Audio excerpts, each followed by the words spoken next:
Nous sommes de retour en direct sur le plateau de TV Finance pour cette édition du 1er août 2024 et nous sommes toujours avec Marc-Antoine Raffard-de-Brienne, responsable éditorial, directeur de la rédaction de Café de la Bourse. Marc-Antoine, désormais il est l'heure d'aborder le sujet, un des sujets que l'on va voir avec vous, c'est celui des indices actions américains, principalement le Nasdaq. Le Nasdaq qui a énormément souffert, notamment du fait que les guidance, les perspectives de croissance dans l'intelligence artificielle ne sont pas au rendez-vous. Les investissements, les lourds investissements réalisés ne trouvent pas de réponse immédiate dans les chiffres d'affaires. Du coup, les investisseurs ont sanctionné cette valeur. Ceci étant, depuis que la Fed, on est quasiment sûr que la Fed va faire son pivot en septembre, est-ce que cette détente obligataire observée ne pourrait pas bénéficier au Nasdaq et lui permettre de retrouver des couleurs ?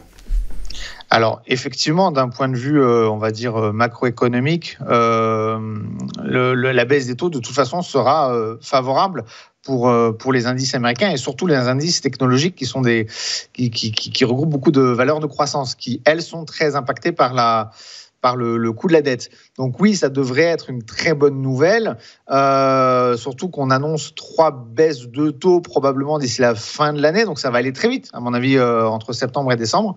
Donc ça pourrait être un facteur générant, effectivement, là où susceptible de générer une hausse des indices américains, surtout du Nasdaq. Par contre, et comme vous le disiez, ce qui est assez inquiétant, c'est l'intelligence artificielle. Est-ce qu'on n'est pas, il y en a de plus en plus qui le disent, qui le sous-entendent, est-ce qu'on n'est pas sur potentiellement une nouvelle bulle spéculative autour de l'intelligence artificielle qui pourrait éclater ?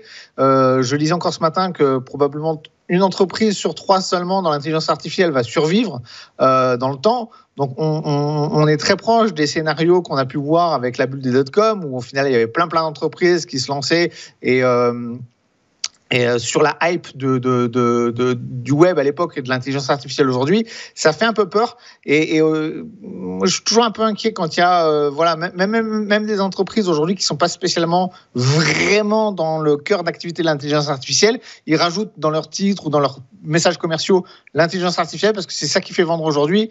Et il ne faut pas qu'on arrive sur un scénario où ça devient n'importe quoi et où il y a une prise de conscience dans 3, 4, 6 mois des marchés sur le fait qu'on a complètement surévalué le truc et du coup une forte correction. Donc ça, c'est quand même le risque qui m'inquiète un petit peu sur le Nasdaq. Alors d'un point de vue technique, voilà, ce matin, en précipitation, je vous ai envoyé le graphique du Nasdaq. Je suis désolé d'ailleurs pour cette dernière minute, mais j'ai retracé juste après un nouveau niveau de support sur lequel on s'est arrêté. Alors, il est très facile à identifier, hein, c'est le dernier plus bas, là, à 18 800.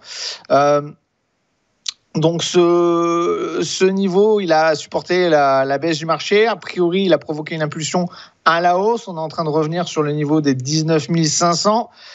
Tout va se jouer dans les jours à venir sur ces 19 500. Si on les casse, on pourrait peut-être revenir sur les 20 000 points, le plus haut historique. Maintenant, c'est pas encore fait. Il va falloir voir ce qui va se passer. On a aussi les élections américaines qui vont arriver au mois d'octobre. Tout n'est pas gagné. Si potentiellement il y a quand même pas mal de facteurs positifs pour la hausse, il y a quand même cette histoire de bulle spéculative et les élections. On n'est jamais à l'abri d'une surprise au niveau des élections. Il va falloir faire attention à ça aussi.